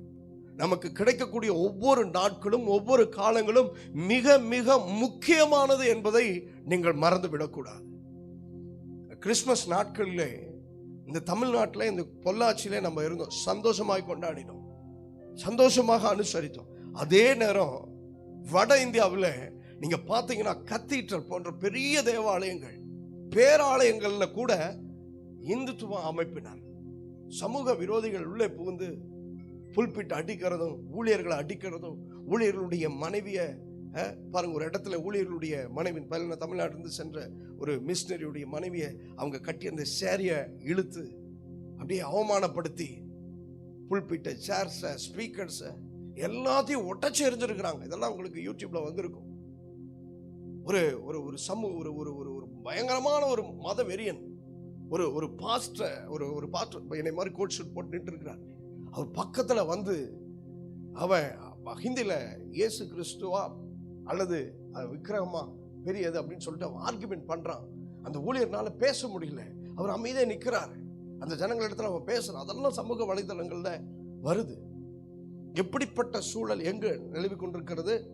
வேற நாட்டில் இல்லை, இங்கிருந்து ஒரு நாள் பிரயாணம் போனா வட இந்தியா போயிடலாம். ஃப்ளைட்ல போனா 2 மணி நேரம் 3 மணி நேரம், அவ்வளவுதான் தூரம். நம்முடைய சொந்த இந்திய நாட்டில் அப்படிப்பட்ட கொடுமையான சூழல் நிலவி கொண்டிருக்கிறது. இன்னைக்கு நமக்கு அதை குறித்து தான் நாலேஜ் இல்லை. ஆனா அமெரிக்காவில் இருக்கிற ட்ரம்ப் அப்படியே மூர்க்க வெறி கொள்றாரு. கிறிஸ்தவர்கள் மேல் தாக்குதல் நடத்தின எவனா இருந்தாலும் நான் விட மாட்டேன் அப்படிங்கிறார். அதற்காக ஒரு ஒரு கண்ட்ரி மேல, ஒரு தேசத்தின் மேல அவர் போர் தொடுத்துட்டு இருக்கிறார். அப்ப ஏன் இதெல்லாம் உங்களிடத்துல சொல்லுகிறேன் அப்படின்னா, இந்த நாட்களை நாம் என்ன செய்து கொண்டிருக்கிறோம், நமக்கு கிடைக்கக்கூடிய காலத்தை நாம் என்ன செய்து கொண்டிருக்கிறோம்? ஆண்டவர் உங்களிடத்துல வேற எதை எதிர்பார்க்கல, நம்மிடத்துல வேற எதை எதிர்பார்க்கல. பைபிள் தெளிவாய் சொல்கிறது, முதலாவது தேவனுடைய ராஜ்யத்தையும் அவருடைய இத தேவ ஜனங்கள் சரியாக தேடினாலே ஆல்ரெடி எழுப்புதல் தேசத்துல வந்துடும். ஆமென் என்று சொல்லுங்க. தேவ சமூகத்துல ஒவ்வொரு தேவ பிள்ளைகளும் அமர்ந்தாலே குடும்பம் ஆசீர்வதிக்கப்படும். ஏன்னா பைபிள் சொல்லுகிறது, நீங்கள் அமர்ந்திருந்து நானே தேவன் என்று அறிந்து கொள்ளுங்கள். நம்ம போய் பிரயாசனம் பட வேண்டாம், தேவ சமூகத்துல அமரணும். இந்த 25வது ஆண்டுல நாங்களும் பல நபர்களோடு கூட போராடிட்டோம். சபை மக்களோடு கூட சர்ச்சுக்கு வாங்க, ஜெபம் பண்ணுங்க. வந்தவர்களுக்காக கர்த்தருக்கு ஸ்தோத்திரம், அவர்களுடைய வளர்ச்சிக்காக கர்த்தரை துதிக்கிறேன். ஒவ்வொரு வாரமும் எவ்வளவோ பலவீனங்கள் இருந்தாலும், போராட்டங்கள் இருந்தாலும், சபைக்கு வந்து தேவனை துதித்த தேவ மக்களுக்காக நான் ஆண்டவருக்கு கோடி நன்றி செலுத்துகிறேன். அவர்கள் பிரச்சனை இல்லை, ஆனால் எல்லா சூழலும் அமைந்து தேவனை அறியாத ஜனங்கள் இருக்கக்கூடிய இந்த நாட்களிலே தேவனை அறிந்த ஜனங்களும் தேவனை அறியாத ஜனங்கள் போல கம்யூனியன் சர்வீஸ்க்கு மட்டும் வருது. அதுக்கப்புறம் ஒரு வாரம் விட்டு ஒரு வாரம் வருது. மற்ற நாட்களில் பார்த்தீங்கன்னா நிறைய வேலைகள் வச்சுக்கிறது, அல்லது வேற ஏதாவது காரியங்களை சொல்லி வீட்டில் அமர்கிறது.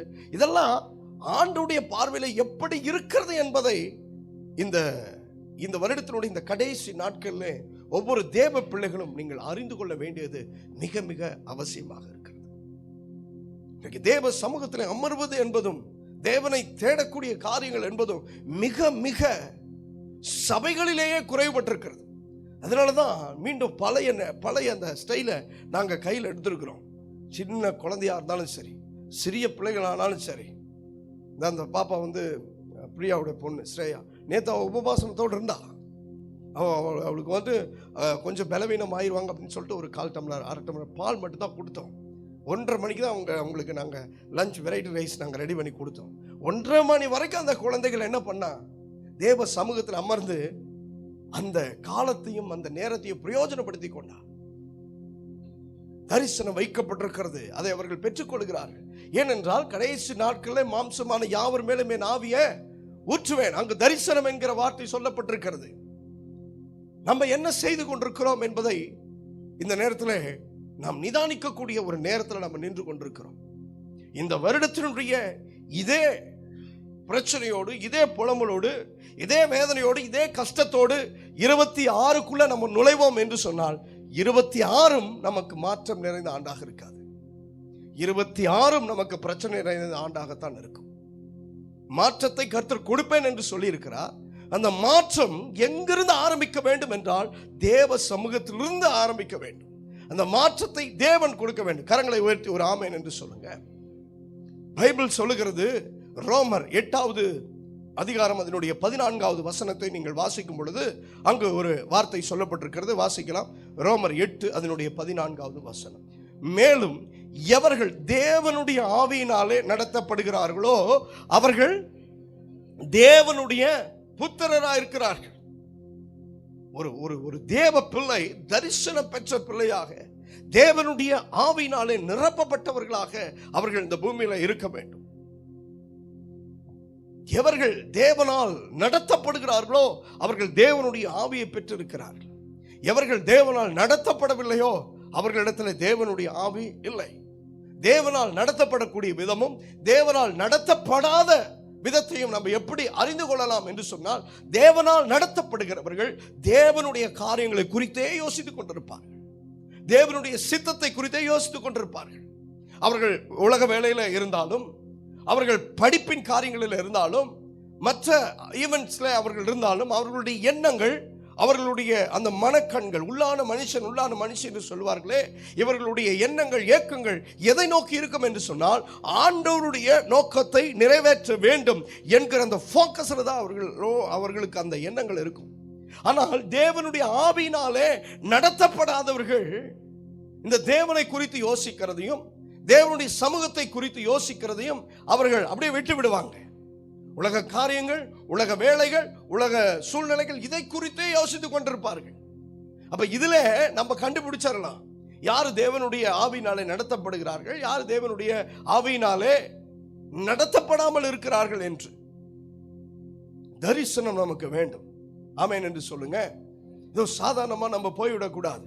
இன்னைக்கு தரிசனம் இல்லாத அநேக ஊழியர்கள் ஸ்டேஜில் ஏறி கர்த்தரை புகழுகிறதற்கு பதிலாக அரசியல்வாதிகளை புகழ்ந்துட்டு உட்கார்ந்துருக்காங்க. அரசியல்வாதிகளை புகழ்வதற்காகவா தேவன் ஊழியர்களை அபிஷேகம் பண்ணினார்? அவர்களுக்காகவா தேவன் ரத்தத்தை சிந்தினார்? தேவனுடைய நாமத்தை உயர்த்த வேண்டும். அன்றைக்கெல்லாம் பார்த்தீங்கன்னா ராஜாக்களும் அதிபதிகளும் ஊழியர்களை தேடி வந்தார்கள். ஆமென் சொல்லுங்க. இன்றைக்கு டோட்டலா மாறிடுச்சு. நம்முடைய ஜைன் ஸ்தாபனத்துக்காக நான் கர்த்தரை துதிக்கிறேன். எந்த ஒரு அரசியல்வாதிலையும், எந்த ஒரு எப்பேற்பட்ட ஆலயம், எப்பேற்பட்ட உலக பிரகாரமான மனுஷனையும் கொண்டு வந்து மேடையில் நிறுத்த மாட்டாங்க, புகழ மாட்டாங்க. அதற்காக நல்ல ஒரு ஸ்தாபனத்திற்காக கர்த்தரை துதிக்கிறேன். ஏஜிலையும் அப்படிதான். இப்படிப்பட்ட நல்ல சூழலை ஏற்படுத்தின தலைவர்களுக்காக கர்த்தருக்கு நன்றி சொல்லுகிறேன். இப்ப ஏன் இதெல்லாம் நடக்குதுன்னா, தரிசனம் போயிடுச்சு. ஆண்டவரை குறித்த தரிசனமும், ஆண்டவரை குறித்த தெளிவும், ஆண்டவரை குறித்த போக்கஸும் போயிடுச்சு. நல்லா கவனிச்சிங்க. நம்ம எந்த அரசியல்வாதிகளுக்கும் அடிமையானவர்கள் அல்ல. ஆமென் சொல்லுங்க. யாருக்கு கீழானவர்கள் நம்ம இல்ல, யாருக்கும் தொண்டனும் அல்ல. தேவனுடைய பிள்ளைகள் அதில் புரிஞ்சுக்கணும். நீங்க யாருக்கும், நான் சொல்றேன் சத்தியத்தை, நான் ஓப்பனா பேசுறேன், நீங்க யாருக்கும் தொண்டனே கிடையாது. முதல்ல நீங்க தேவனுடைய பிள்ளைகள் என்பதை மறந்துவிடக் கூடாது. நீங்க தொண்டன் சொல்லிட்டாலே, பைபிள் என்ன தெரியுமா சொல்லுகிறது? உங்களை குறித்து நீங்கள் ராஜாக்களாக, ஆசாரியர்களாக தேவனால் நியமிக்கப்பட்டிருக்கிறீர்கள். பைபிள் சொல்லுகிற வார்த்தை என்ன? நீங்கள் ராஜாக்கள். ஆனால் உலகம் சொல்லுகிற வார்த்தை என்ன?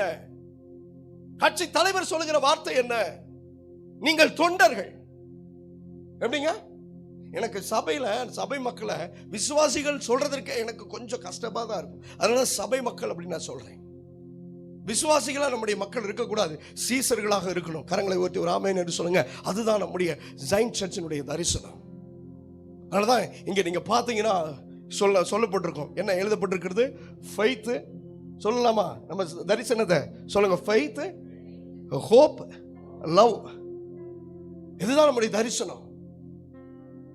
எப்படி இருக்கணும்? நான் தொண்டனா இருக்கக்கூடாது. நான் தொண்டனா இருப்பதற்காக இந்த பூமியில, ஏன்னா தன்னை தானே வெறுமையாக்கி மரண பரியந்தம் தன்னை தாழ்த்தி இந்த உலகத்தினுடைய எல்லா விதமான சூழலையும் அவர் சிலுவையில ஏற்றுக்கொண்டு இப்பொழுது என்னை எப்படி உட்கார வச்சுட்டா தெரியுமா?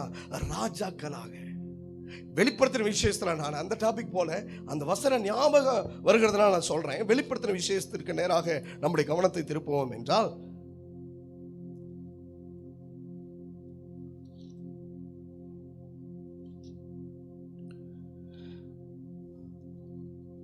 அதில் ஒரு வார்த்தை இருக்கிறது.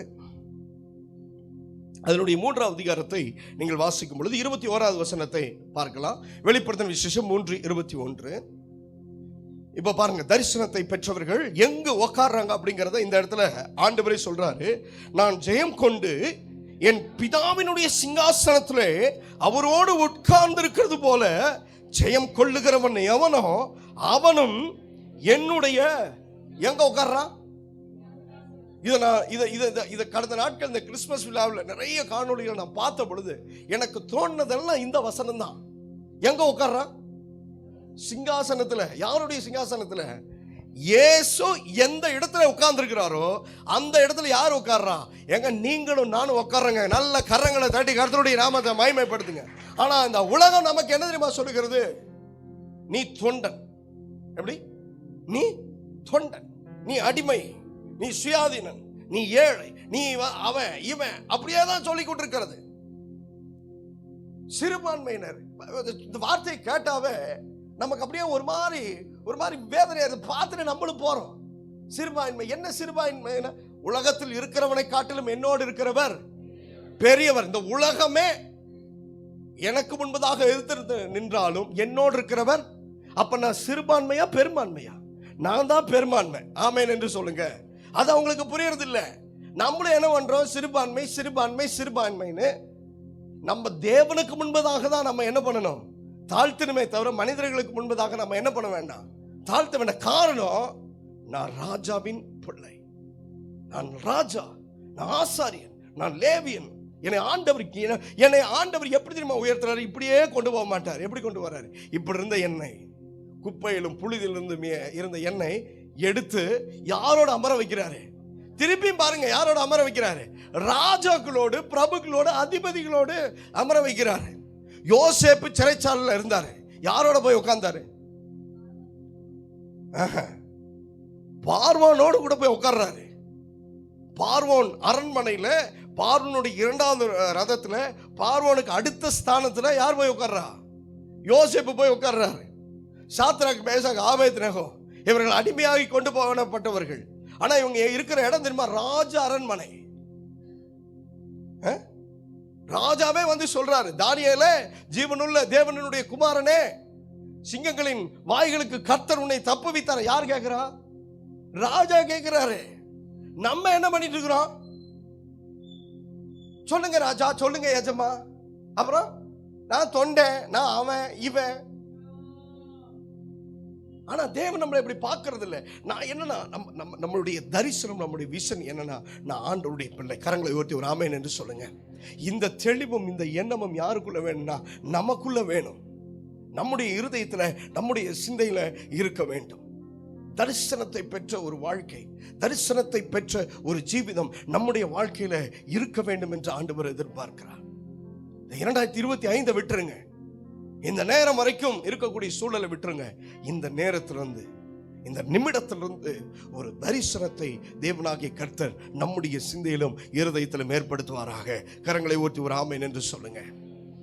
பாருங்க, வேதத்தில் சில தரிசனங்களை பெற்ற தேவ மனிதர்கள் இருக்கிறார்கள். அவர்களை குறித்து நம்ம பார்க்கும் பொழுது பார்க்கலாம். 1 சாமுவேலுடைய புஸ்தகத்தை நாம் பார்க்கும் பொழுது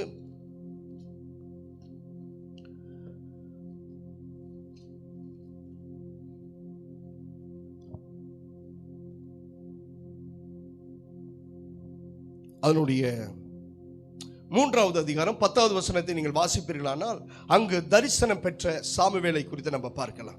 பாருங்க, 3:10 நம்ம வாசிக்கும் பொழுது வாசிக்கலாம். அப்பொழுது கர்த்தர் வந்து நின்று முன்போல சாமுவேலே சாமுவேலே என்று கூப்பிட்டார். அதற்கு சாமுவேல், சொல்லும் அடியேன் கேட்கிறேன்.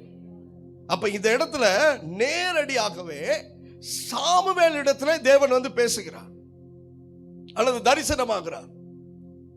இந்த சாமுவேல் அன்னாளுக்கு பிறந்த ஒரு குழந்தை. இந்த தரிசனம் பெற்ற இந்த தேவனுடைய மனுஷன் எப்படிப்பட்ட ஒரு மேன்மையில இருக்கிறார் என்றால், 3வது அதிகாரம் 10வது வசனத்தை நீங்கள் வாசிக்கும் பொழுது, சாமுவேல் கர்த்தருடைய தீர்க்கதரிசிதான் என்று தான் முதல் பெயர்செபா மட்டுமல்ல சகல இஸ்ரவேலருக்குள்ளும் அது விளங்கினது. தான் முதல் பெயர்செபானா இஸ்ரவேல் தேசத்தினுடைய எல்லை. ஏற்கனவே அதை சொல்லியிருக்கிறேன். நீங்க பைபிள்ல நீங்க கடைசி பகுதியில் இந்த இஸ்ரவேல் கோத்திரங்களின் வரைபடம் அப்படின்னு போட்டிருப்பாங்க. அதில் நீங்க வீட்டில் சென்று பார்த்தீங்கன்னா தெரியும். தான் முதல் பெயர்செபா வரைக்கும், மேல இருந்து கீழே வரைக்கும் பாருங்க, ஒரு தரிசனம் பெற்ற ஒரு தேவனுடைய தாசன் தீர்க்கதரிசியாக விளங்கினார். பாருங்க, இதே கேட்டகரியில வந்த 2 பேர் இருக்கிறாங்க. அவர்கள் தங்களுடைய தரிசனத்தை கெடுத்து கடைசியில் என்ன ஆனாங்க தெரியுமா? அழிந்தே போனார்கள். அவர்கள் யார் அப்படின்னா 1 சாமுவேல் 2வது அதிகாரம் 12வது வசனத்தை நீங்கள் வாசிக்கும் பொழுது அங்க வாசிப்போமே ஆனால் வாசிக்கலாம். ஏலியின் குமாரர் பேலியானின் மக்களா இருந்தார்கள், அவர்கள் கர்த்தரை அறியவில்லை. யார் இவங்க அப்படின்னா, ஏலி ஒரு மிகப்பெரிய தீர்க்கதரிசி. சாமுவேலுக்கு ஆண்டவரை குறித்து கற்றுக் கொடுத்த ஒரு ஆசான். சாமுவேலுக்கு முன்பதாக ஏலிதான் சகல இஸ்ரவேலருக்கும் மிகப்பெரிய தீர்க்கதரிசியாக விளங்கினார். அப்ப ஏலியினுடைய குமாரர் எப்படிப்பட்டவர்களாக இருக்கணும்? தேவனை அறிந்தவர்களாக, தரிசனத்தை பெற்றவர்களாக இருந்திருக்க வேண்டும் அல்லவா? ஆனால் இந்த இடத்திலே அவர்களை குறித்து பார்க்கும் பொழுது தரிசனத்தை அவர்கள் பெறவும் இல்லை, அதற்கு முன்பதாக யாரை அறியவும் இல்லை, கர்த்தரை அவர்கள் என்ன பண்ணல, அறியவும் இல்லை. அப்ப ஏன் ஒரு தரிசனத்தை ஆண்டவர் கொடுக்கிறார்? ஒரு தரிசனம் பெற்றவன் ஏன் உலகத்திற்கு வேண்டும் அப்படின்னா, இந்த பேலியாளின் மக்களாக இருந்த இந்த 34வது வசனத்துல ஏலியினுடைய குமாரனுடைய பெயர்கள் கொடுக்கப்பட்டிருக்கிறது. வாசிக்கலாம். 32வது அதிகாரம் அதனுடைய 34வது வசனத்தை நீங்கள் வாசிக்கும் பொழுது வாசிக்கலாம். ஓப்னி பினகாஸ் என்னும் 2 குமாரர் மேல் வருவதே உனக்கு அடையாளமா இருக்கும். சாமுவேலுக்கு ஒரு நிமிஷம், சாமுவேலுக்கு பதில இவர்கள் தான் இந்த இடத்துல தீர்க்கதரிசியாக இருந்திருக்கணும், தரிசனத்தை பெற்றவர்களாக இருந்திருக்கணும்.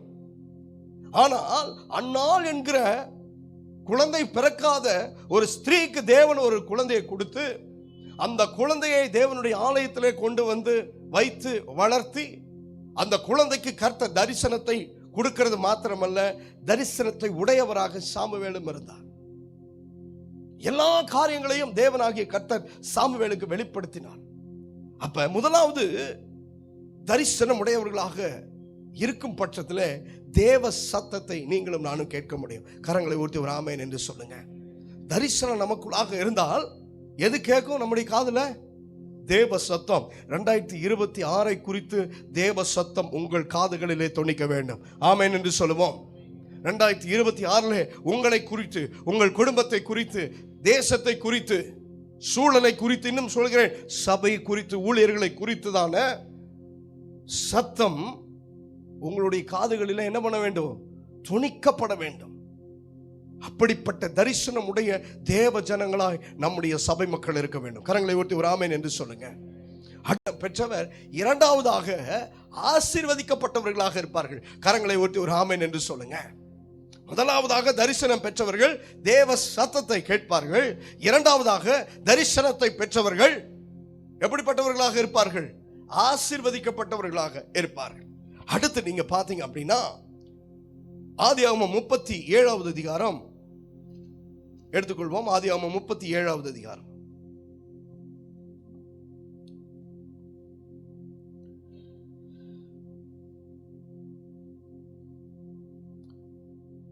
ஏழாவது வசனத்தையும் 9வது வசனத்தையும் நாம் வாசிக்கலாம். முதலாவதாக 7வது வசனத்தை நாம் வாசிக்கலாம். நாம் வயலில் அறுத்த அரிகளை கட்டி கொண்டிருந்தோம், அப்பொழுது என்னுடைய அரிக்கட்டு நிமிர்ந்தது, உங்கள் அரிக்கட்டுகள் என் அரிக்கட்டை சுற்றி வணங்கி நின்றது என்ன. 9வது வசனத்தை வாசிக்கும் பொழுது, அவன் வேறொரு சொப்பனம் கண்டு தன் சகோதரரை நோக்கி, நான் இன்னும் ஒரு சொப்பனத்தை கண்டேன், சூரியனும் சந்திரனும் 11 நட்சத்திரங்களும் என்னை வணங்கியது. தரிசனத்தை பெற்றவன் தரிசனத்தை சொல்லுகிறான். நம்ம ஆபகுக்குள்ள நம்ம பார்த்தோம், தரிசனத்தை என்ன பண்ணணும்? எழுதி வைக்கணும். இப்ப இவர் என்ன பண்றார்? தரிசனத்தை சொல்லுகிறார். தரிசனத்தை இவர் சொல்லி அதற்கு பிற்பாடு நிறைய சூழலை இவர் சந்தித்தாலும், நிறைய பிரச்சனைகளை இவர்கள் மேற்கொண்டாலும், ஆதியாகமம் 41வது அதிகாரம் வரும் பொழுது அங்கே என்ன நடக்கிறது? ஆதியாகமம் 41:44 நீங்கள் வாசிப்பீர்களானால், தரிசனத்தை பெற்றவன் இந்த இடத்துல உயர்த்தப்படுகிறான். பாருங்க, பின்னும் பார்வோன் யோசேப்பை நோக்கி, நான் பார்வோன், ஆனாலும் எகிப்து தேசத்தில் உள்ளவர்கள் ஒருவனும் உன் உத்தரவில்லாமல் உன் கையையாவது உன் காலையாவது அசைக்கவே கூடாது அப்படின்ட்டாரு. தரிசனத்தை பெற்றவன் மூன்றாவதாக உயர்த்தப்படுவான். ஆமென் என்று சொல்லுவோம். தரிசனத்தை பெற்றவர்கள், ஏன் தரிசனம் வேணும்? ஒரு கிறிஸ்தவ வாழ்க்கைனாவே அது தரிசனம் நிறைந்த வாழ்க்கை தான். விசுவாசமானது நம்பப்படுகிறவைகளின் உறுதியும் காணப்படாதவைகளின் நிச்சயம்.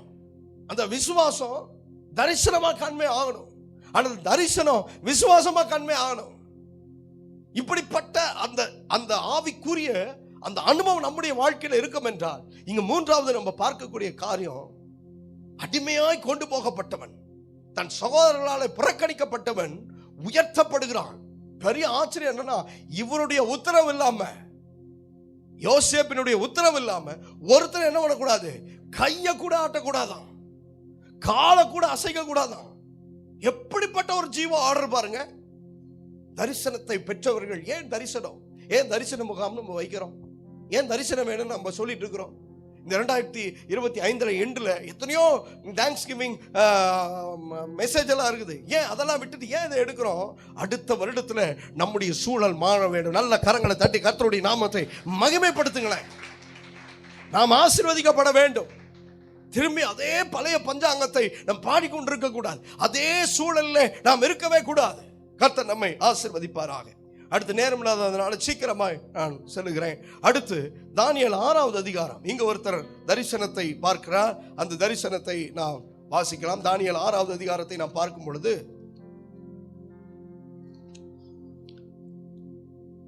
பத்து 11 ஆகிய வசனங்களை நம்ம சேர்ந்து வாசிக்கலாம். தரிசனத்தை பெற்றவர் இந்த இடத்துல செய்யக்கூடிய காரியம் என்ன?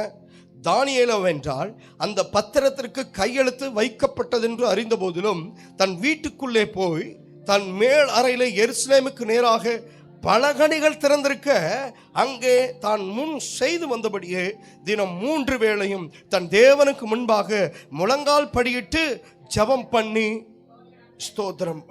11வது வசனத்தை நீங்கள் வாசிக்கும் பொழுது, அப்பொழுது அந்த மனுஷர் கூட்டம் கூடி தானியேல் தன் தேவனுக்கு முன்பாக ஜெபம் பண்ணி விண்ணப்பம் செய்கிறதை கண்டார்.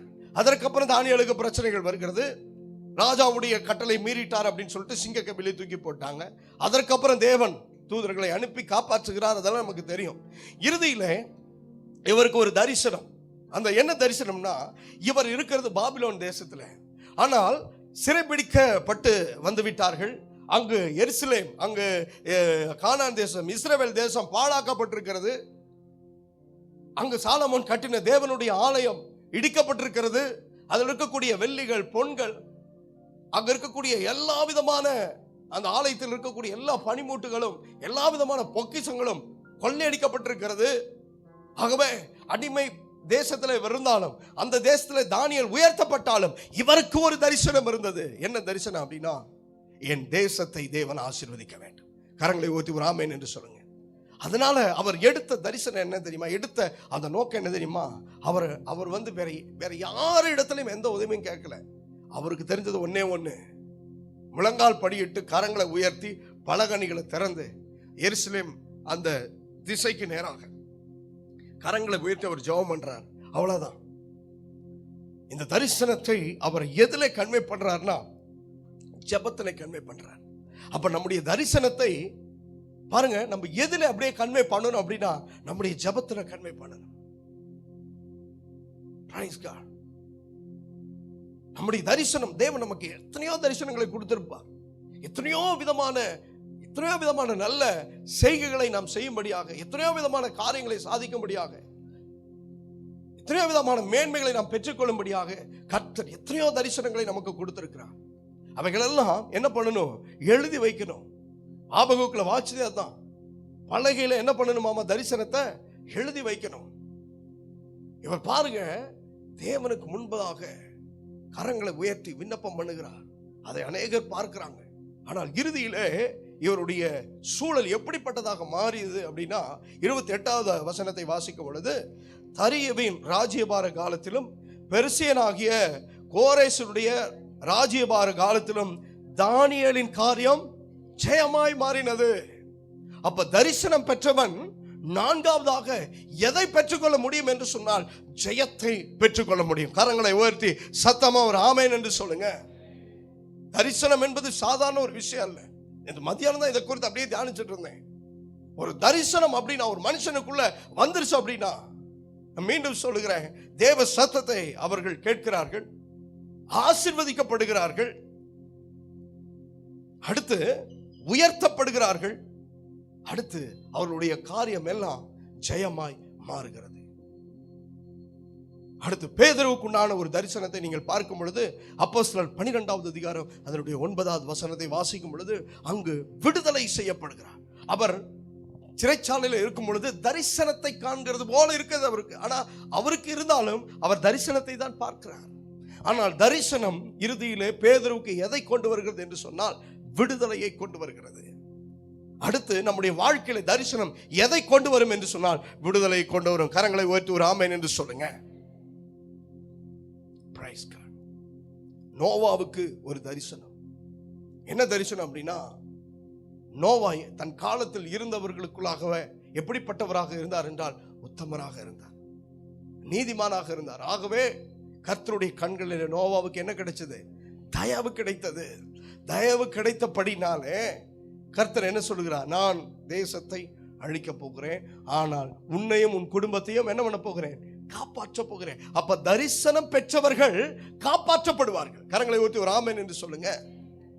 அப்ப இதெல்லாம் ஏன் நான் உங்கள்கிட்ட சொல்றேன் அப்படின்னா, மாற்றத்தை கர்த்தர் நம்முடைய வாழ்விலிருந்து துவங்க போகிறார். நம்முடைய வாழ்விலிருந்து கர்த்தர் துவங்குவதற்கு முதலாவது தேவன் எதிர்பார்க்கக்கூடிய காரியம் தரிசனத்தை ஒருவேளை நாம் பெற்றிருந்தால் மீண்டும் அந்த தரிசனத்தை நாம் வெளிக்கொண்டு வர வேண்டும். தேவன் கொடுத்த தரிசனத்தை மீண்டும் தேவ சமூகத்தில் வைத்து, ஆண்டவர் இந்த தரிசனத்தை எனக்கு கொடுத்தீரே என்பதை நான் ஞாபகப்படுத்தி ஆண்குடி சமூகத்தில் அமர வேண்டும். ஒருவேளை இதுவரையில் எந்த தரிசனம் இல்லை என்று சொன்னால் கர்த்தருடைய சமூகத்தில் அமர்ந்து, ஆண்டவர் எனக்கு தரிசனத்தை கொடு. ஏன்னா இந்த தரிசனம் அப்படியே ஸ்டெப் பை ஸ்டெப்பா நம்மை ஒரு உயர்ந்த ஸ்தானத்திற்கு நேராக கொண்டு செல்லும், ஒரு உயர்ந்த சூழலுக்கு நேராக கொண்டு செல்லும். இருக்கிற வண்ணமாகவே இருப்பதற்காக கர்த்தர் உங்களையும் என்னையும் இந்த 2025 இந்த 28ஆம் தேதி இங்கு கொண்டு வந்து நிற்கவில்லை. ஒரு புதிய உயர்வுக்கு நேராக செல்ல வேண்டும், ஒரு புதிய மேன்மைக்கு நேராக செல்ல வேண்டும். இன்றைக்கு நம்ம பார்த்த இத்தனை தேவ மனிதர்களை குறித்து நம்ம பார்த்தோம். இதெல்லாம் அவுட்லைன் தான், இதெல்லாம் பார்த்தோம். எல்லாருடைய வாழ்க்கையில தரிசனம் இருந்திருக்கிறது. அந்த தரிசனத்தை அவர்கள் சரியாக கடைபிடித்தபடினாலே, தரிசனத்தை தேவ சமூகத்தில் வைத்து தங்களுக்குண்டான அந்த பணிகளை அவர்கள் சரியாக செய்தபடினாலே ஒருவர் ஆசீர்வதிக்கப்படுகிறார், ஒருவர் தேவ சத்தத்தை கேட்கிறார். ஆபிரகாம் ஆசீர்வதிக்கப்படுகிறார், நோவா காப்பாற்றப்படுகிறார், யோசேப்பு உயர்த்தப்படுகிறார், தானியேலுடைய காரியம் ஜெயமாய் மாறுகிறது. பிரியமான தேவ ஜனமே, முதல் ஆராதனையில் இருக்கிற கர்த்தருடைய பிள்ளைகளே, அடுத்த வருடத்திலே கர்த்தர் இப்பேற்பட்ட மேன்மையை உங்களுக்கும் எனக்கும் நம்முடைய சபைக்கும் கர்த்தர் கொடுப்பாராக. ஆமென் என்று சொல்லுங்க. நான் சொல்லக்கூடிய காரியத்தை அடுத்த வருடத்திலே கர்த்தர் நம்முடைய வாழ்க்கையில நிறைவேற்றும்படி நல்ல வலதுகரங்களை உயர்த்தி சத்தமாய் ஆமென் என்று சொல்ல போகிறோம். முதலாவதாக தரிசனத்தை பெற்றவர்களாக நாம் இருக்க போகிறோம். கரங்களை உயர்த்தி சத்தமாய் ஆமென் என்று சொல்லுவோம். இரண்டாவதாக தேவ சத்தத்தை நாம் கேட்க போகிறோம். கரங்களை உயர்த்தி சத்தமா ஹல்லேலூயா என்று சொல்லுவோம். அதே போல ஹல்லேலூயா ஆசீர்வாதத்தை உடையவர்களாக நாம் இருக்க போகிறோம். நல்ல சத்தமாய் கரங்களை உயர்த்தி ஆமென் என்று சொல்லுவோம். நீதிமான்கள் அப்பத்திற்கும் தண்ணீருக்கும் அலைந்து திரிகிறதே கிடையாது. தேவன் ஒரு பெரிய மேன்மையை கர்த்தர் நமக்கு கொடுக்க போகிறார். எல்லா பினான்ஸ் ட்ரபிளை தேவனாகிய கர்த்தர் மாற்ற போகிறார். ஆசீர்வாதத்திற்கு இதுவரையிலும் ஏதேது நமக்கு தடையாக இருந்ததோ எல்லா தடைகளையும் கர்த்தர் உடைத்தெறிய போகிறார். நல்ல கரம் தட்டி கர்த்தருடைய நாமத்தை மகிமைப்படுத்துங்கள். தேவன் கொடுத்த ஆசீர்வாதத்தை தடுப்பதற்கு பிசாசு யார்? தேவன் கொடுத்த ஆசீர்வாதத்தை திருடுவதற்கு நோய் யார்? தேவன் கொடுத்த ஆசீர்வாதத்தை திருடுவதற்கு அந்நியன் யார்? எல்லாம் விட்டுருக்கிறோம், எல்லாம் இரட்டிப்பான விதத்தில் பெற்றுக்கொள்ள போகிறோம். ஆமென் என்று சொல்லுங்க. ஹல்லேலூயா ஜீசஸ். கர்த்தர் நம்மை ஆசீர்வதிப்பார். இந்த ஆசீர்வாதத்தினால அடுத்த வருடத்துல நாம ஒரு மிஷனரிய மாசம் தாங்க போறோம். எத்தனை பேர் ஆமென் என்று சொல்ல போகிறீங்க? ஹல்லேலூயா. புது வருடத்துல அந்த திட்டம் இருக்கிறது. ஒரு மிஷனரிக்கு நம்முடைய சபையின் வாயிலாக மாதம் ஒரு 2வது வாரத்தில் ஒரு சிறப்பு காணிக்கை எடுத்து அந்த மிஸ்டருக்கு அந்த தொகையை நம்ம அனுப்ப போகிறோம். நம்முடைய காணிக்கைகளினாலே, நாம் கொடுக்கக்கூடிய உதாரத்துவமான காணிக்கைகளினாலே ஒரு மிஷனரி ஊழியம் வட இந்தியாவிலே நடக்க போகிறது. ஹல்லேலூயா. ஒரு சர்ச்சை தொட்டாங்க, தரிசனம் எழும்பிருச்சா? அந்த தரிசனம் உங்களுக்குள்ளாக விதைக்கப்பட்டிருச்சா? ஒரு சர்ச்சை தொட்டாங்க, அதை பார்க்கும்போது மனது வேதனையா, அந்த சர்ச்சை அடிச்சு உடைச்சிட்டான்னு. இப்ப நம்ம என்ன பண்றோம்? முடங்கல. அதற்கு பதிலா ஆண்டவர் என்ன தெரியுமா சொல்றாரு? இதை போய் சபையில சொல்லு. நீங்க ஒரு சபையை கட்டணும். ஆமென் என்று சொல்ல, நம்ம சபையை கட்டுறோமா இல்லையோ அது கர்த்தர் கட்டுவார். கரங்களை ஒருத்தி ஒரு ஆமென் என்று சொல்லுங்க. நார்த் இந்தியாவில் ஒரு சபையை கட்ட போறோம். ஒரு ஊழியத்தை நம்ம தாங்க போகிறோம். Price God. நார்த் இந்தியாவில் பல ஊழியங்கள் இருக்கிறது, பல சபைகள் இருக்கு. எல்லாருக்கும் கொடுப்பதற்கு கர்த்தர் நம்மை அந்த நாட்களில் பலப்படுத்தும். ஆனால் இப்பொழுது ஒரே ஒரு ஊழியரை, ஒரே ஒரு சபை நம்ம தாங்க போறோம்.